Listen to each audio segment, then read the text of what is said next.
Hello, everyone. Thank you for joining us for yet another conversation with franchise executives. I've seen this multiple times.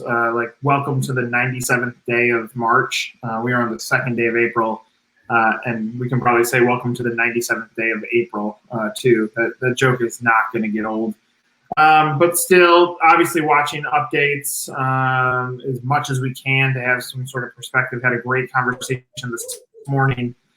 For those of you that are watching, any questions you have, anything revolving around franchising, real estate, business, or personal, if there's things that are on your mind, go ahead and write your brand name, your name, and the comment on one of the Facebook feeds. And we will bring you into the conversation. So thank you to our guests again. Randall, I'm going to kick it over to you just for opening statements. What's on your mind from a personal standpoint, a business standpoint, and a franchise standpoint? What's going on in your world? Yeah, so the biggest thing that we're looking at right now is just understanding how we navigate this situation safely. Everyone's concerned about revenue projections, but also just from a personal level, how do we keep everyone safe, secure? How do we follow the recommendations and guidelines that the scientists and the legislators are putting out there? How do we make sure that we're taking care of our franchise network? And ultimately, how do we make sure we're taking care of our end user, our customers? So the policy that we're shaping and trying to push out is focused around, safety and security first and foremost, and then understanding and projecting losses and mitigation and impact. Obviously we are a property management related business, and so we're looking at impact on our short-term portfolio. So basically all of our bookings have been canceled for our short-term portfolio. So what are the implications of that? And then again, on our long-term and commercial portfolios, what happens as rents are not coming in April, and then what happens beyond that? So there's a lot we're going to dig into here and unwrap and unfold, but at a high level, it's kind of those things: security, safety, and then revenue last. Hey, Randall, so we've been having a number of conversations on the franchise leadership side, right? And so you have a unique perspective with the real estate market, rentals. What's your assessment in terms of commercial real estate, what you're seeing economically, and really maybe things we're not thinking about yet, but maybe down the line, 30, 60, 90 days? Yeah, so the legislation that we've seen come out around the commercial side of things, as far as the CARES Act and other laws that we're seeing, even locally passed, are not really structured on the commercial side. So we are going to see significant fallout there. But right now, everyone's concerned about where they're living and how they're going to make their rent payment or their mortgage payment if they're impacted.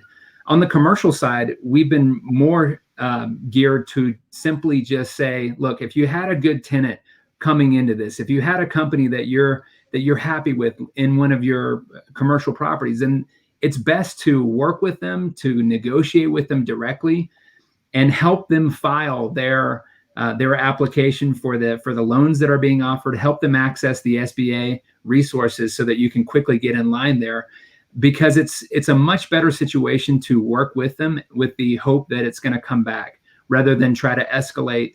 Even though evictions are not covered for commercial properties as far as a moratorium, your best bet is to work with the tenant and just be concerned with how you help them succeed through this time. So that's our advice on the commercial side that we're giving our franchisees. But yeah, it's a big thing to consider.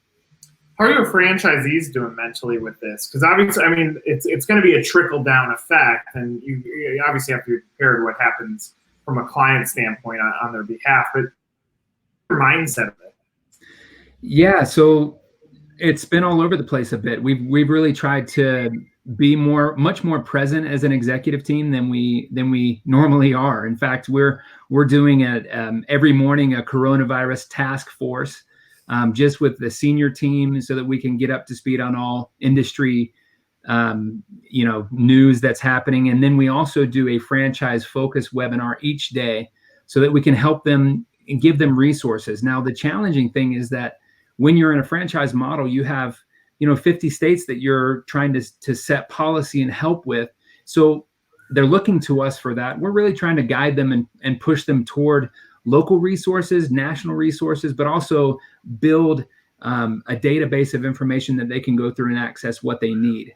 What we've done is we've built, on just a Google site platform, just a coronavirus site for PMI franchisees where they can go and get SBA loan applications and policy details around how to handle their tenants and owners, and just try to be a resource. So we have communicated way more to the point where we're wondering if our voices are becoming just kind of background noise. And so we're asking ourselves, what is the value of that? Are we going to continue that daily webinar call with our whole network, or should we move that back a little bit now that we're in the key season for receiving rents? But yeah, that's a good question.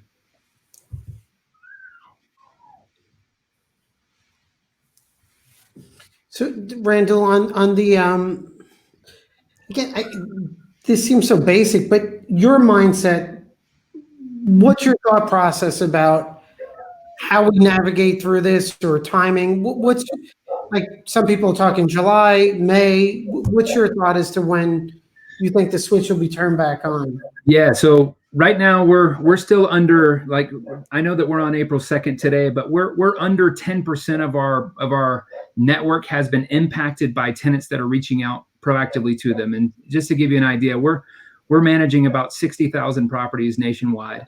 And so less than 10% still is, and we're projecting probably 15 for the month of April. 15% of tenants will reach out and say, I can't pay my rent for April. But we believe that May will be worse. We believe that will get closer to 25%, and then it could extend into June. And so, I think right now is the best time to shape policy with franchisees and be there for them so that they can be confident with how they're going to communicate with tenants, not just this month, but moving forward. It's a long-term play. We're all learning how to be much more successful virtually. And I think that's a huge benefit. For example, we've already moved to exclusively online showings, self-showings, and then made adjustments on maintenance and inspection schedules and things like that. But the benefit of that is that these are long-term solutions that we can use just in case it does extend beyond 3 months. But we're looking at 3 months in our mind of where we're going to get back to people working again and people able to pay rent again. Yeah, I mean, what a wonderful insight to understand, at least from the renter perspective, what's going on. I mean, I also think there's going to be another type of fallout that we're going to have to watch for, is what happens with the landlords. Obviously, landlords have had a really, really, really good run here where they're king of the castle. I mean, I can look at our own commercial space. We're going on 2 weeks of deaf ears from trying to reach out to our landlord. And our landlord's one of the biggest players in Chicago. So that's from a commercial standpoint. Residential, like, when you're getting flooded by inquiries to say, how can we pause the brakes? It seems like they're playing from behind. And then I saw, like, I want to say it was Publix they've come out and said, look, if we own the real estate, the commercial real estate, we're going to go ahead and waive leases or lease payments for the next 2 months. Okay, so they proactively got in front of this, said, we have your back, tenants. I think there's, like, it's the same thing needs to be true on the landlord side that we're saying or suggesting needs to be true on the franchisee side. Is franchisors need to proactively get in front of franchisees and say, this is how we're going to do what we're going to do to help you. Because franchisors have had a good run too. I don't know that that's hit the landlords. That's one. And then two, eventually landlords are going to be cash strapped too. And that could equal another fallout, which then franchise brands have the potential to take advantage of over the summer too. Yeah, I totally agree. But a lot of the time, so we've had the mentality that you have to get in front of you have to show to the public and to the government that you can get in front of it. Like what Publix is doing, we think is amazing because it shows that they can manage it without having that intervention. But the intervention is already here. It's coming. The CARES Act basically put an eviction moratorium on any federally backed mortgage. Now, in our space, that affects about maybe between a third and a half of mortgages that are in an investor network. And it also removed the ability to charge any kind of a late fee. And the discussion has been, well, as a landlord, as a property manager, how do you apply that across a portion of your portfolio? You really can't. You need to understand from the tenant's perspective what's happening, what's going on, and proactively reach out to them so that you can work together through this time. Because if you don't, then it will be a draconian solution, and landlords will pay the price for that if they don't proactively start working with tenants.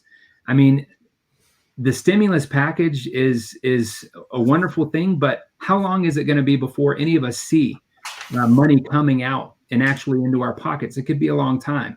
And so landlords are going to have to be flexible, but they should be having those same conversations with their banks at the same time as the tenants, as they're working with tenants. And so it's one of the challenges that we have here, is that we have to get in front of it. We have to be proactive, and we have to put things in place so that we can work with the tenants directly. But but that story that you told of your Chicago landlord, we're seeing it everywhere.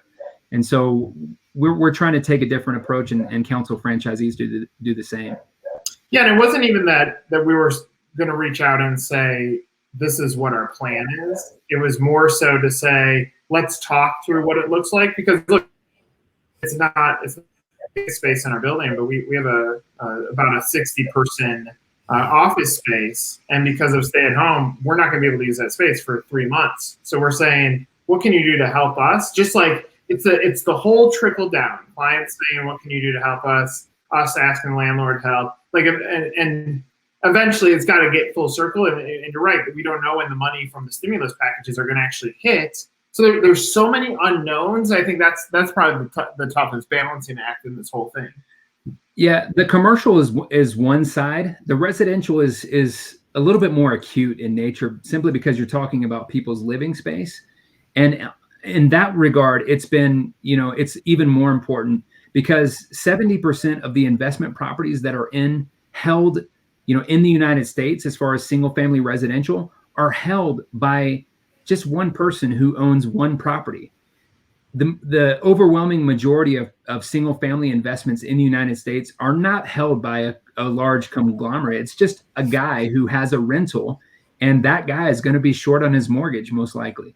And so it's, as you mentioned, it's a trickle down effect. You've got to be having that same conversation with your mortgage. You need to be applying for the same CARES money as everyone else who has a small business. And so, yeah, you've got to get in front of it and talk, because, for example, the governor of Utah yesterday issued an executive order stating that anyone who has been impacted by coronavirus is not going to be paying rent until May 15th, right? Including no late fees can be assessed, and of course, a moratorium on evictions during that time, but that's impacting everyone, right? Randall, what does that even mean, impacted by coronavirus? Does that mean everyone? It means that you have to show that either you've been ordered to quarantine and can't work, or you have coronavirus, or you're in an industry that's been impacted and you're at home. So that means everyone. It's a pretty broad definition, but the way that we look at that is, let's get in front of it. Let's talk with our tenants. Let's have the conversations and just say, hey, where you at?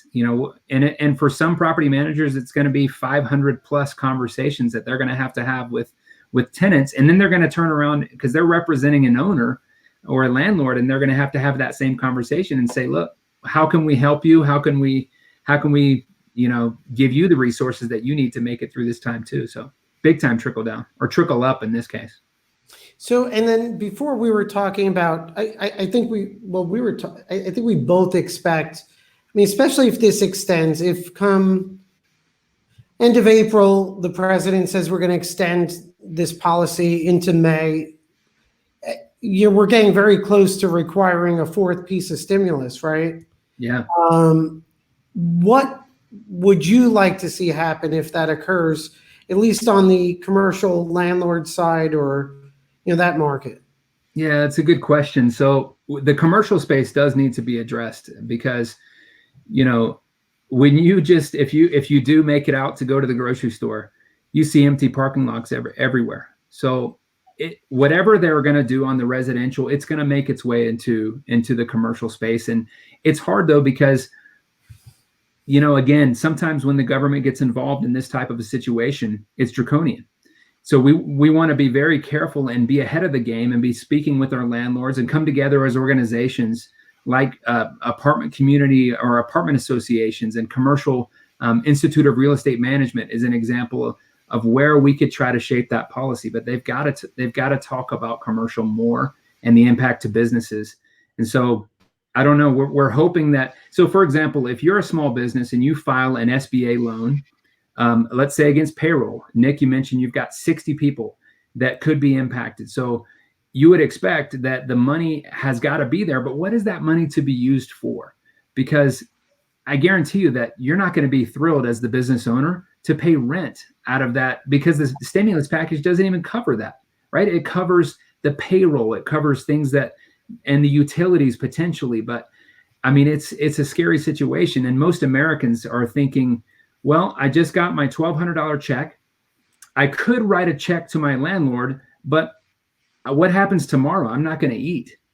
So where are they going to spend their money? They're not going to send it to the landlord, most likely. And so we got to have more and more discussions around that. But the government will make these policies, and then they're leaving it to us to figure out on a local level. For example, many states have already said, okay, not just federally backed mortgages are going to have an eviction moratorium.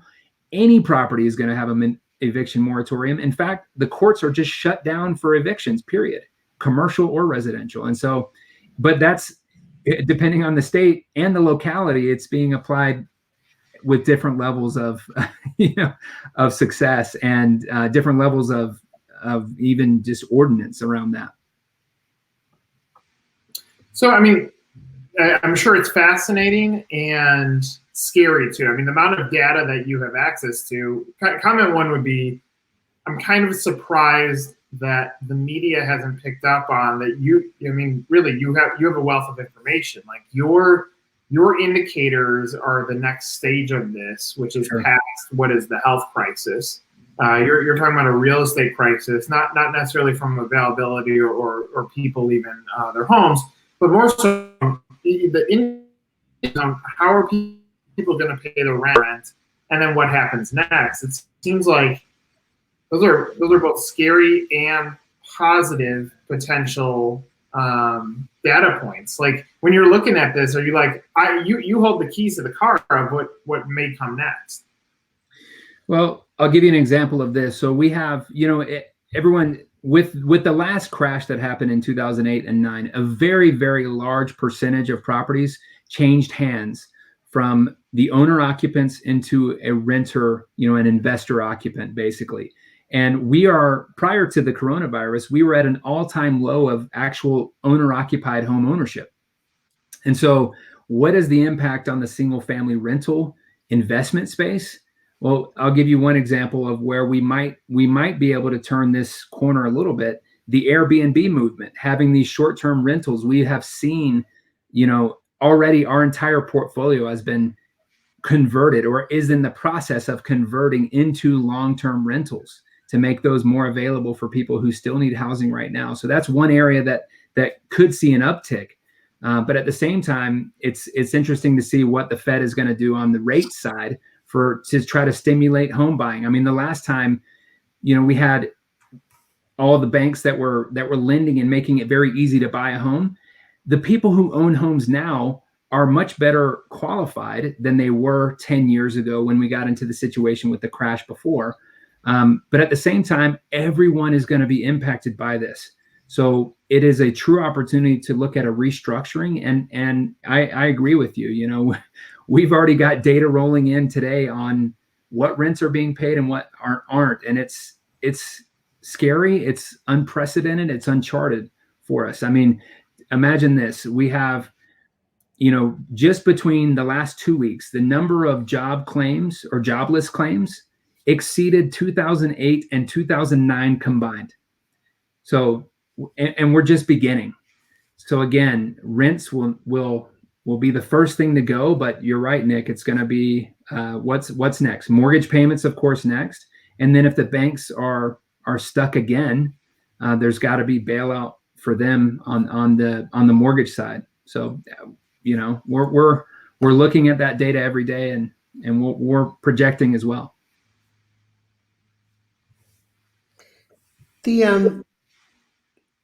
Randall, if we project a year out from now, what are the opportunities for retail-based franchise brands, the brick and mortar brands? Oh, that's a scary proposition. I don't know that I would be the expert to talk about that, but there will be fallout on every company is getting good at virtual business, including property managers, including every aspect of those that want to continue in this market.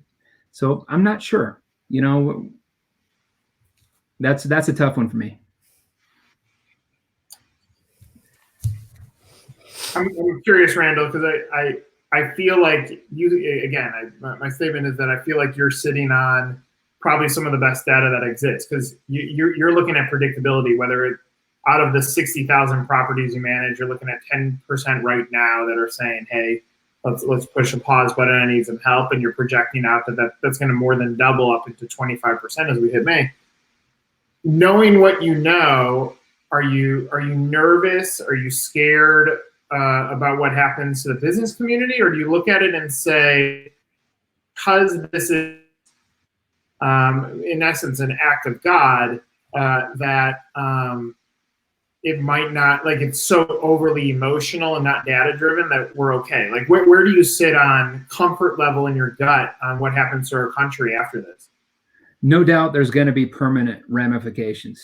If you don't pivot your business now, I believe that you will be impacted much more severely. But we do know that it's going to come back. I mean, it's a temporary situation, but the fallout is the scary thing. But at the same time, if you don't pivot to virtual solutions now, for example, from a franchisor perspective, we have another 15 businesses coming into you or virtually to Utah now to train with us. Right, that training has gone entirely online, entirely virtual, and I would imagine that other franchisors are making that same level of adjustment.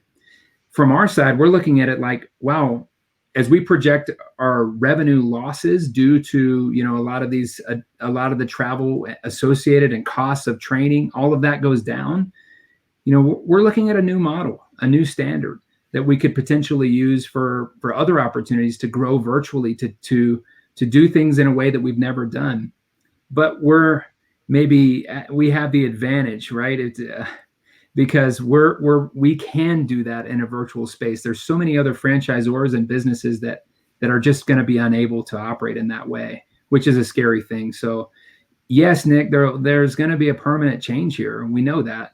But business is going to come back in a few months is what our gut is telling us, with a permanent change. Yeah, it just might look a little different. Yeah, I think it has to. I think if you're not out there thinking that, then you might be shocked, because the companies that can adjust, that can pivot and do this well, will have a huge advantage in the future. Yeah, I mean, and I don't want to use this as a pitch for our business at all, but I think this insight is interesting, because I tend to agree with you. I mean, for our business, let's just call it the traditional earned PR side. With Gannett deciding to furlough every employee that makes over $38,000 for 1 week for April, May, and June, that's going to change the newspaper business. Entrepreneur Magazine has decided not to print next month's issue. That's a big deal. So traditional, the way we would have done PR in the past was all these print publications, or TV stations won't have on guests now because of social distancing. So the industry that I'm in has completely pushed a pause, and then there's going to be a reboot that looks different. And they already got depleted during 2008. And now I'm looking at what our business has done with 1851. Again, not selling this, just saying what my opinions are. That the digital world is where we're going to continue to gain information. We're going through the same thing. Like, we're trying to set our company up for exactly what you're talking about, because whether the world was ready for it or not, everybody's getting punched and being forced to look at business slightly different. And then the last comment, sorry, Charles, I'm stealing some of your market share here. But I mean, you moved to Utah to play basketball. I'm thinking I play basketball every Sunday with the same group since I was 16. So same here. 24 years. Monday nights I play basketball with the same group I've been playing with for 8 years. And right before this hit, I pushed pause even mentally. There was no social distancing at that point. I was like, I like these guys. I don't know how much they wash their hands. I don't know what they pick. I'm not interested. And I was like, but I love this sport so much, but it's going to cause pause on the other side that I think the fallout's going to be all over the place. Yeah, I agree. And I'll give you an example in our business of a pivot that we've made. So, we've been looking at rolling out nationwide a zero security deposit option for tenants so that they can move into our properties and not have to put money down. So that entire the way that we're looking at that is completely pivoted now to where we're saying, I wonder if we can sign everybody in the country up for that program tomorrow and return a portion of their security deposit back to them, so that it's immediately now available to them now during this time. But if you can pivot and provide services like that are useful during this time. Another one that we're looking at is the loss of rent insurance for owners. So would an owner, a landlord, would they pay more if they knew that they were guaranteed to receive rent if their tenant was not able to? Well, of course they would. And so those two programs are examples of what we're trying to deliver as far as services that make sense, that provide immense value to both the landlord side and the tenant side right now. And I think you have to think about things differently as far as solving other people's problems during this crisis is what can help to echo further past when times are getting back to normal.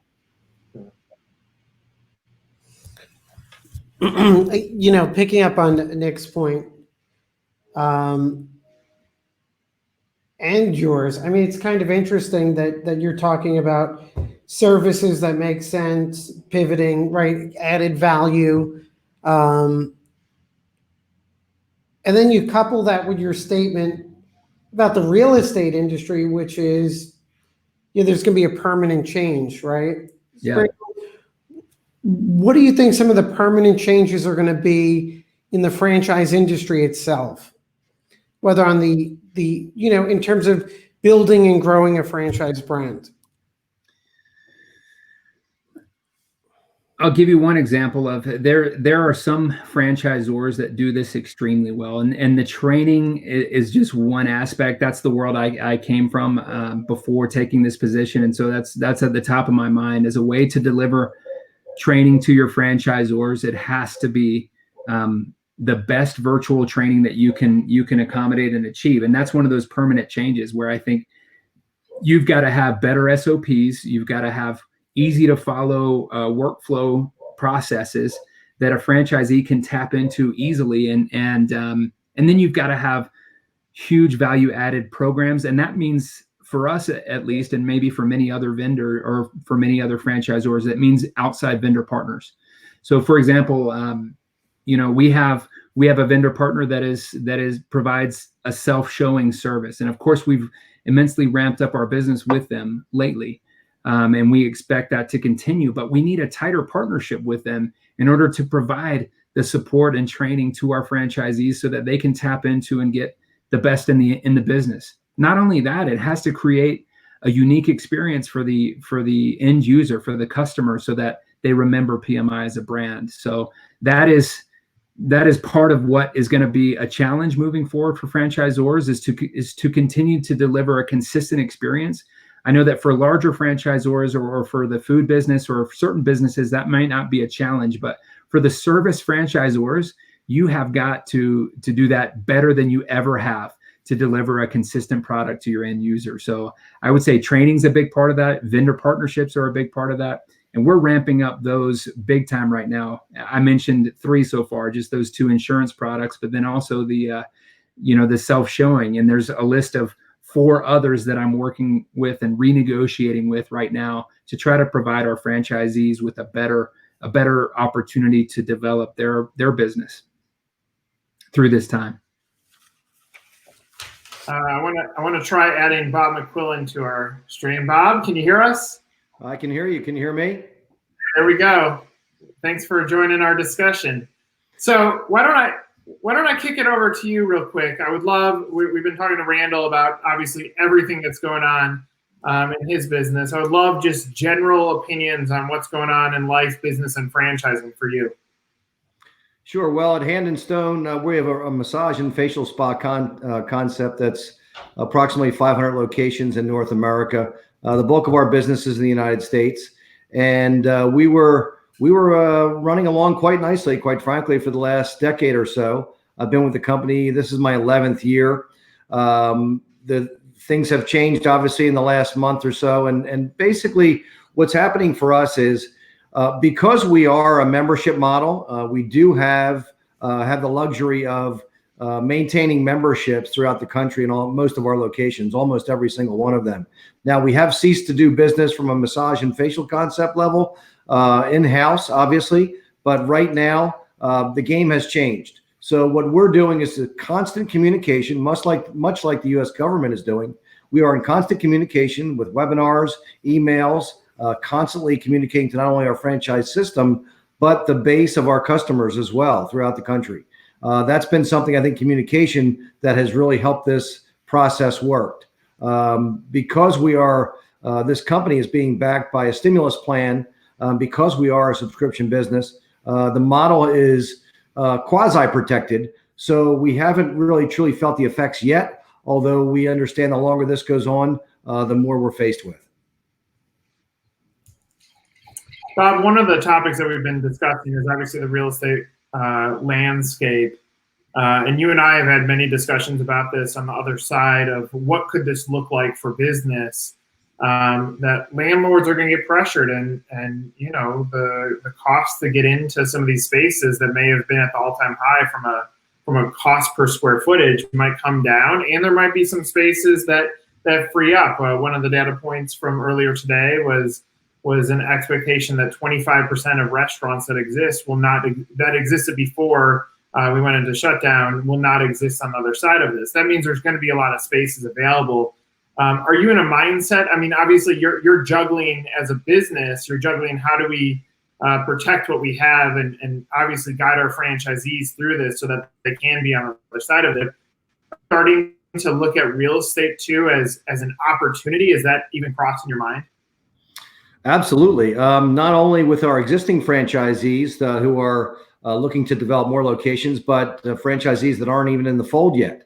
And I'm sure, as you know, my colleagues will attest to, I mean, business has changed, whereas right now I'm doing a lot of these types of meetings to basically conduct business. And a lot of what we're talking about now is, you know, although this seems like a very strange time or a risk type of taking time right now to get into the business, right now, if you look at it, this is really an advantageous time to get into business, because in our world, you're not going to open this business for at least 6 to 10 months. Somewhere in that time frame is typically when these businesses open, and more so on the latter, 8, 9, 10 months on average.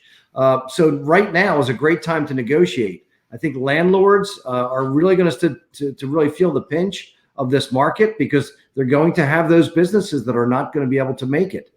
So this is a very advantageous time to take a look at this. Conversely, on the existing franchisee side, if they're developing new, I mean, that exists whether you're a new franchisee or an existing franchisee. I think the game is very much the same. On the other side of the coin, for those businesses out there, no matter what concept, if you've got your more challenged or your bottom 20%, let's say, if they can't make it, I think what you're going to see is the stronger players in the concepts are going to start gobbling up the opportunities in the market. And for either side, there is a real negotiation leveraging point in play for existing and new franchisees.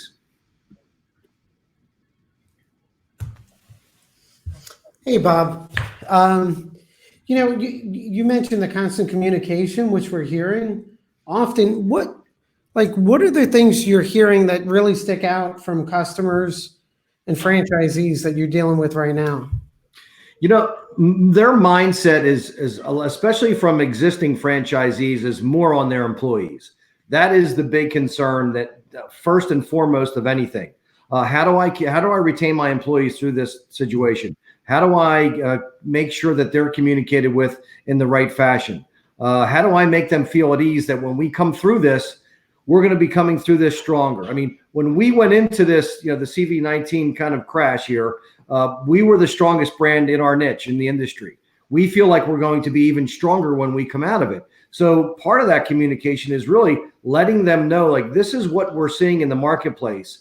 We are seeing the smaller mom and pop, or the mom and pop segments that maybe do hair mostly or nails, and then have that massage and facial concept, maybe 1 or 2 rooms dedicated, not their core competency. We see those as really kind of basically moving away from those types of activities and concentrating on their core businesses. So we feel from an employee standpoint, from a business standpoint, we're going to be the beneficiaries of that. For both of you, I'd love both of your perspectives on this. I mean, a lot of businesses have come forward and said, we're going to protect the staff, so we've worked hard to build up. The double-edged sword of that is, how much staff can you really protect in order to have enough cash on the other side of this?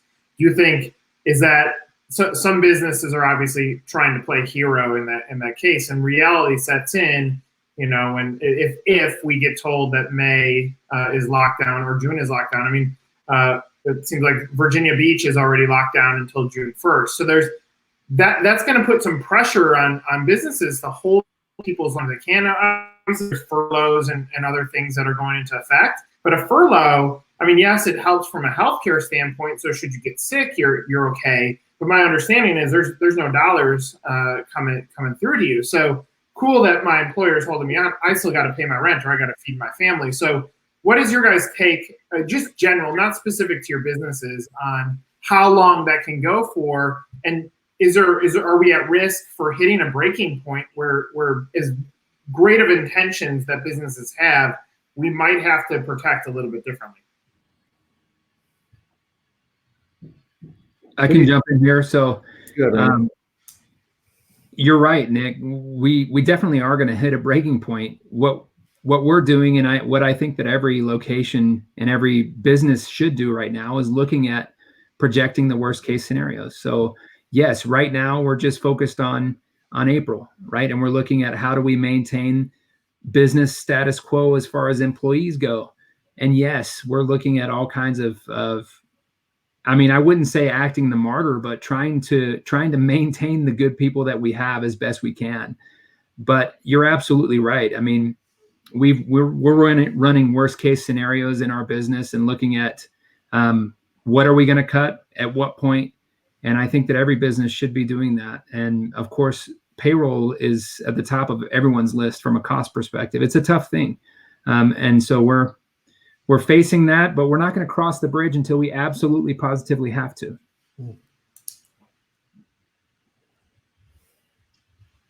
Bob, anything you want to add on that topic?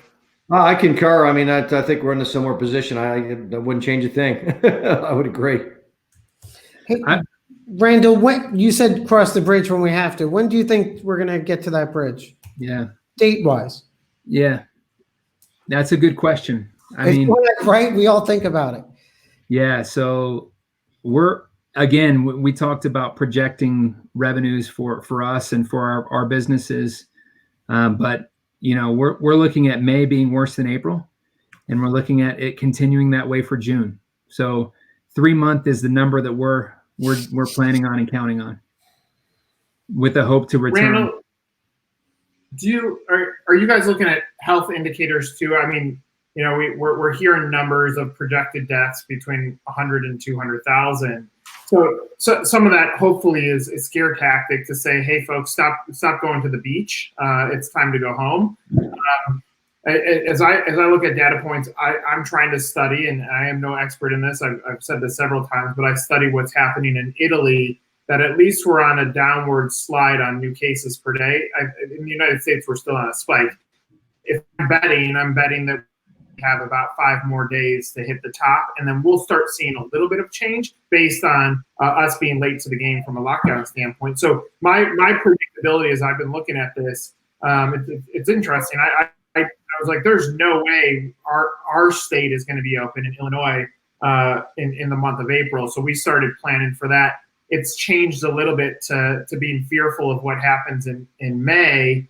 And I think you might be right in June. And I think the indicator that you said of if we're predicting that 25% of people are going to struggle to pay their rent at that point, and June could be worse than that, then as business owners, probably the responsible thing to do is to act as if there's no cash coming in until July 1st. Yeah, it's a terrifying proposition for most businesses. But yeah, I agree. And then the other thing that from a real estate perspective is that whatever tenants miss their payments, and then let's say that a landlord can go a month or two, and cover that, there will be a fallout if that continues into June.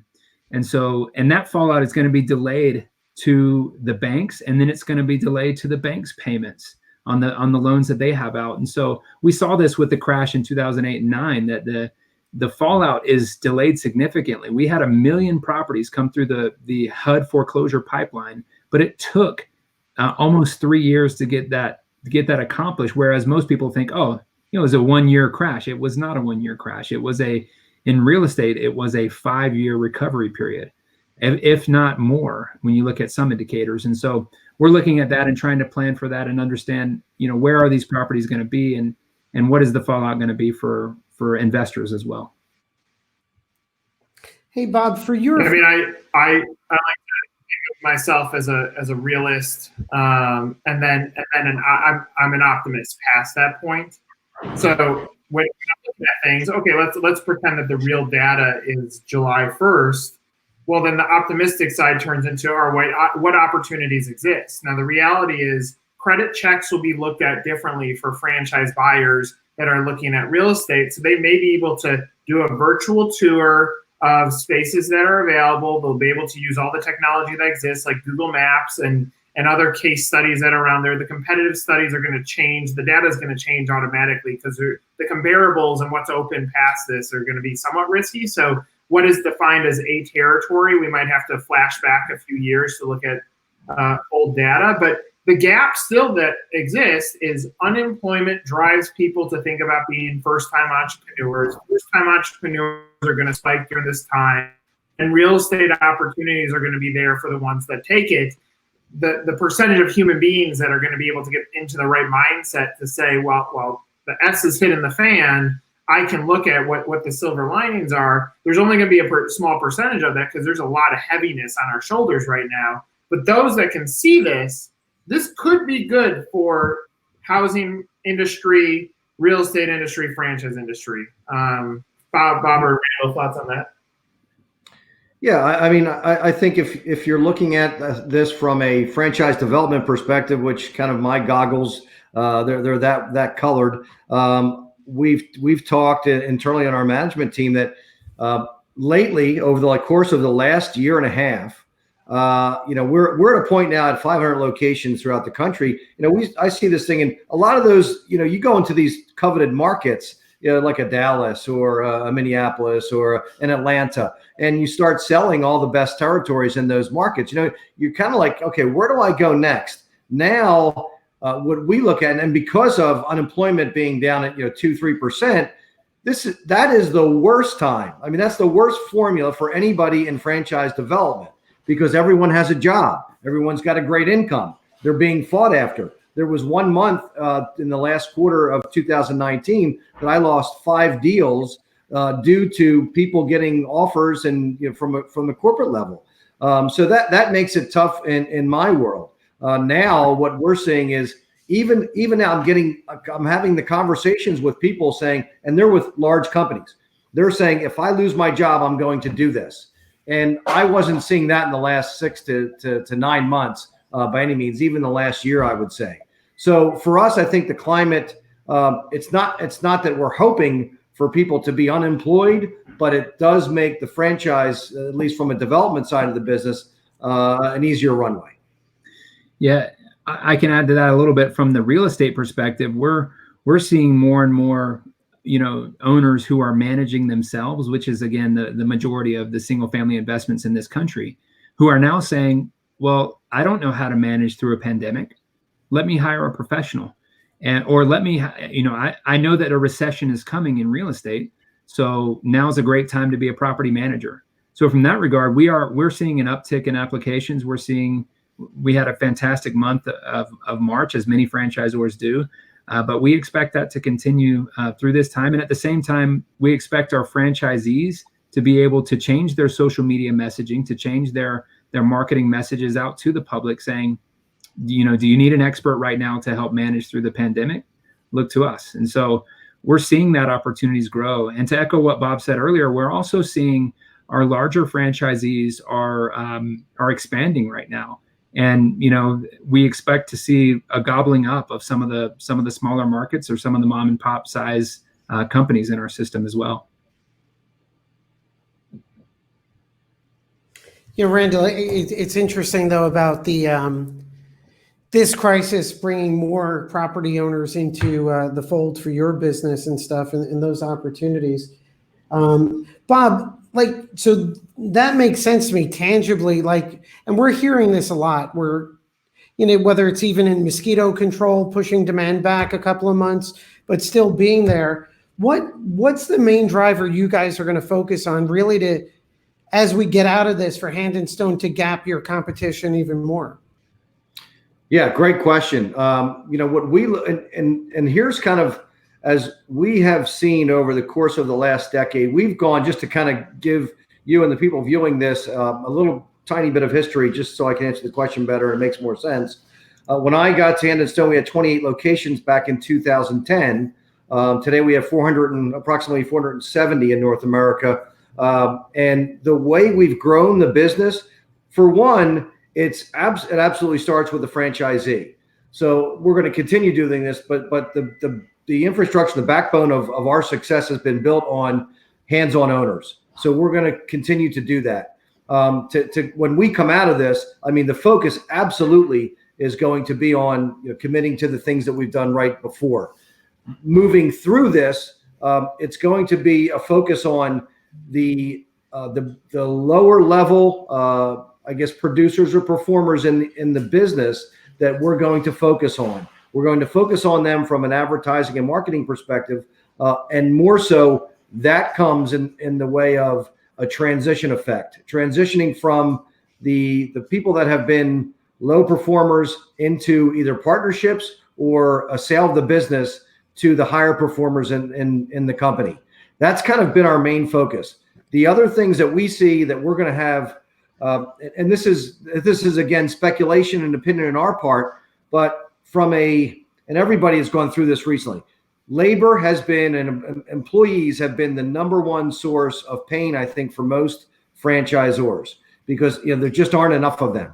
So from our perspective, we feel that there is going to be an influx of employees available that we haven't seen in a long, long time. So our focus is to really become highly specifically focused and almost laser beam on getting the right talent in the door at the retail level. So those are the things we're going to be concentrating on as we come out of this. I think that labor point is a very good point, and that's where truth be told, for our business, we're obviously making sure that we have enough cash to sustain. We're looking at a end of June mindset. Let's hope for better, but where do we get from a cash flow standpoint to make sure that we can afford our team?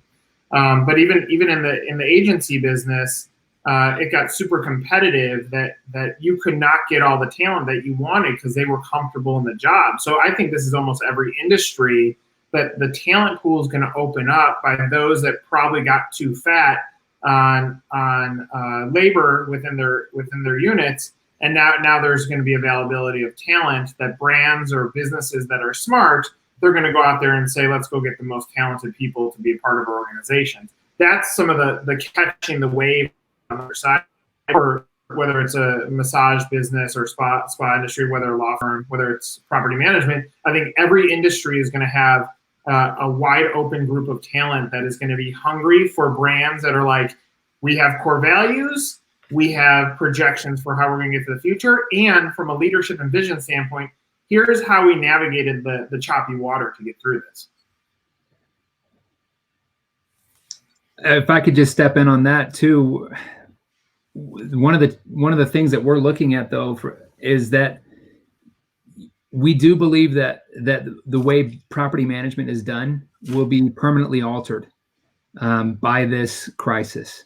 We're going to evaluate our hiring practices and as I mentioned before, just looking at our virtual policies and how we're doing business generally. And so we actually could end up having stronger vendor partnerships and fewer on-site employees, simply to avoid, being crushed like this as many locations are. So I agree with what you guys are saying. I just wonder about the balance on the other side of, do you anticipate, for example, Bob, that your business will be permanently impacted, or will it just simply come back and be business as usual come August? Yeah. Well, it's going to be permanently impacted, unfortunately, for some franchisees. I think we're going to see that. The quicker we get out of this, we'll really be the tail of the tape, so to speak. I mean, the longer this lasts, I mean, obviously, I think the more grave concern there are for a number of businesses, and that multiplies. But right now, I mean, I think a lot of 500 store chains, if they could get out of this with less than 10%, dropping out or having an issue closing, I think that would be great. But the longer it goes, the more of a chance you get above that 10% point. Do you guys mind if I ask Bob about the implications on the leasing side? Bob, how are you advising your franchisees to work with their landlords and their property managers? What was I missed the first part of the question. What was the what? Just from the commercial real estate, how are you advising your franchisees to work with their property owners and property managers, the landlords? Yeah, so we've actually proactively taken a step towards helping them craft or wordsmith a document or a letter, and for us, obviously, a lot of the revenue goes away immediately when you shut down your business. For us, I mean, we feel the impact of this immediately. So rent is a major problem, of course, for any retail business. We're trying to proactively work with landlords to tell them about our story and what's happening with our business. So we're reaching out to them. We would like, and most of our businesses, I'm not saying 100% of them, but most of the franchisees are requesting some type of help and partnership from the landlord to pitch in, whether that be a 60-day or a 90-day deferment, just to help us get over this thing. And I see you smiling, Randy. So this is not I'm not the first person to discuss this matter and this approach, correct?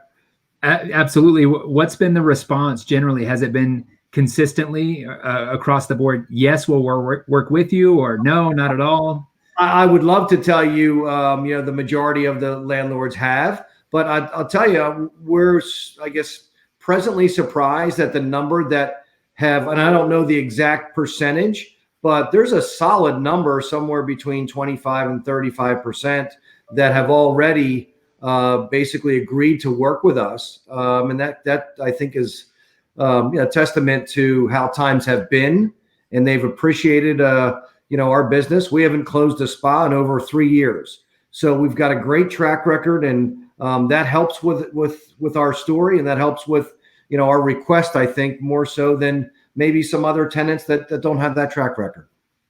I appreciate you sharing that. And Nick, that speaks to some of the shift that we're seeing as well. But Bob, I think those, that 25% number is a reflection of those landlords and those property managers that are getting it and that are getting in front of it. Because if you don't, I think you'll be steamrolled.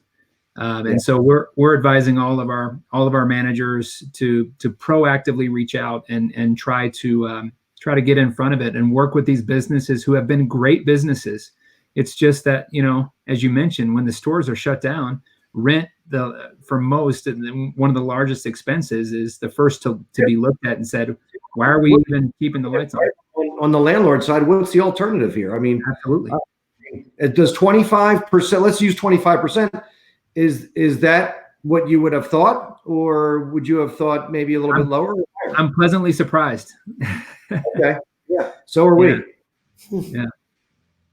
Yeah, I mean, both of the businesses that you guys serve, I think from a consumer standpoint, are aligned properly. One, the home or personal space, I think, is going to have even more purpose on the other side of this, and services around the home that keep it pristine, the way that homeowners or wherever you live keep that up to speed is a great business. And then in the massage business, it may be a luxury, but it's a one-on-one experience the hands are washed properly. It's a relaxing to get off stress.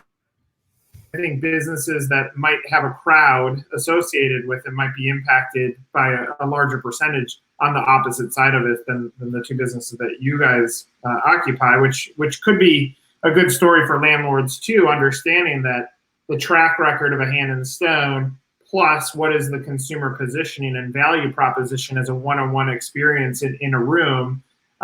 What is the other side of this? It seems viable. So I would hope that comes into the equation. I agree completely. And I will say that after 3 straight weeks of all-day Zoom calls and online schooling, I'm ready for a massage. So point me, Bob, to an open store near me. But at the same time, I completely agree with you, Nick, that we have a unique opportunity. And that's why I keep going back to sort of the permanent nature of some of these things. It's an opportunity for us to evaluate what services we're providing and how, and whether or not, moving forward, what's going to change, what's going to stay, and how do we prepare for the future. Randall, before I get to that, I'm just curious too, on the flip side, all the obnoxious attorney provisions that are going to come about in lease negotiations now about quarantines and viruses and but what, so that'll be interesting to take a look at. I'm already seeing it on the, thankfully there's franchise agreements being signed this week, and I'm seeing these crazy provisions by franchisee lawyers about quarantines and different. I'm like, we're starting already. But out of all of this, what moves me the most are your comments, Randall, about permanent change, right? And because you have the business and the economics, and you have a Hand in Stone system that's a well thought out system. It's well established. I love your focus on the service end, right? Is in terms of value added programs. But I also love the fact that I think you're hitting on something that I certainly can't fully understand at this point, which is every business is going to permanently change, whether it's the business economics surrounding it or the psychology of how everyone comes out of this. And that includes law firms, a franchise firm like myself. And so I'm taking to heart your admonition, which is what should change, what shouldn't, those value add programs. And I think every good franchisor should be considering that. And, you don't have to reinvent the wheel. There's a lot of people who are already ahead of the game as far as vendor partners that we can look at to adjust and change. Yeah, I think that's why. Why don't we, as we approach the hour mark, let's go through just final thoughts. Bob, I'll start with you. How you feeling about stuff as we go to the next level of coronavirus and business? Well, I feel great about you three gentlemen because you carried the load here for me before I got on the screen. So I appreciate that. So the way I'm feeling about things, I think, you hate to, and don't get me, it's very delicate the way I'm trying to word this because I don't want people to get the wrong impression. It almost makes me feel like this country needed something, needed a punch in the face almost. And that's kind of, as I look back over the last couple of weeks, 2-3 weeks, I've spent more time with my daughter and my wife, and like we work out together. We've had every single meal together. We've talked about things we haven't talked about in years just because we're all too damn busy doing stuff. I feel like the political climate in this country was at a point where it was almost a road rage factor. And I would listen to certain channels. I don't care if you lean left, you lean right. If I'm leaning left and I'm listening to a right-based channel, it makes you furious, and vice versa. So I almost think that the country needed a type of purging. Now, whether or not, I'm not saying, people don't need to die. I'm just saying, I think we needed a wake-up call. I'm looking at this as people are going to die, and that is horrific. If there's one, if there's two, if there's 5,000, whatever the number is, that is just an atrocity, and we all feel, our compassion, our hearts go out to those families and those loved ones. But man, I hope we take this as a lesson, as a country, as people that work together. I hope we are better to our employees, and I hope we appreciate the time that we're going to have with people that we love the most, that we haven't had that issue with. Now, from a business standpoint, we're going to do the blocking and tackling and make sure that we do the right things from that perspective, because we always have. And unless we've just lost our minds, then, I think we're going to do this better on the other side of it. But to answer your question, in my heart, in my mind, that's kind of, if I'm wearing my heart on my sleeve, that's kind of how I'm feeling, Nick. Charles? I'm going to leave Bob's statement exactly the way it is. I think it was well said. So, Bob, I share those sentiments. Absolutely. Great. Randall? I believe that we live in the greatest country on the planet. And one of the reasons why is because we are able to adapt and grow through change. And I 100% agree with Bob. This has given us perspective.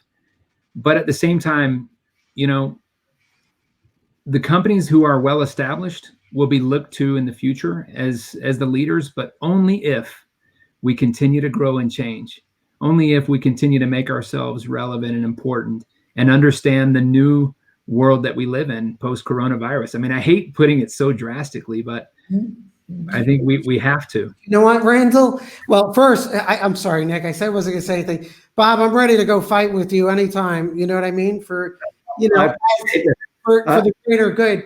And yeah. Randall, I think you're nailing it, because, and I do think, because we represent a lot of emerging brands, I think there's brands out there, there's smart management teams that are going to keep doing what they're doing. And Bob put it well, right? Unless they've lost their mind, which they haven't, they're going to keep pressing. And so are you guys. But I will say this, anyone who's not hearing what you're saying, Randall, about change is going to make a big mistake. And those emerging brands, I think there's going to be a whole different discussion a year from now about the brands that seemingly came out of nowhere. And it's going to be because of this change. So that, I think you're speaking volumes, both of you guys. Good. Yeah, and Rob, I completely agree with you too. I mean, I'm gonna put three comments on that. One is, sorry to all millennials, but you guys needed that gut punch. And my prediction is 20 years from now, in whatever the Wall Street Journal looks like, we'll reference this point as a very big turning point in making you guys the best leaders that our country has ever had. You haven't seen a bad day, and that just happened. To us as business owners, even franchisees, I think everyone got very fat and happy. Yeah. And even though we knew bad weather was coming, the tornado warning coming, we're like, we're good. We're going to keep spending money like we're making it and printing it in the basement. Well, there's the wake-up call that if you don't know how to prepare for rainy days in business, and you spend every dollar you make and you don't scale it and you're not smart with it, good luck. And then I have not gone overly political, and nor is this a side judgment, but I still see it. I think the news shows it that we do not get along. For the first time in my life, if one family put up a poster for a Democrat and one put up a poster for a Republican, years ago, election's over, signs come down, they continue being neighbors. In this one, you had opposite signs up in your front yard, and your grandmother dies, your neighbor doesn't bring over pasta to say, I'm sorry. Hopefully, we're not there yet. It's still a bloodbath, and it happens to be an election year that I think is causing it. But hopefully something shakes up human beings that says, at some point we are all equal. We came into this world all the same way. So my hope is that the gut punch is still coming, and it's going to come in multiple ways, that it's not from a health crisis, that we need to be on a united front to do our best as a world to fight.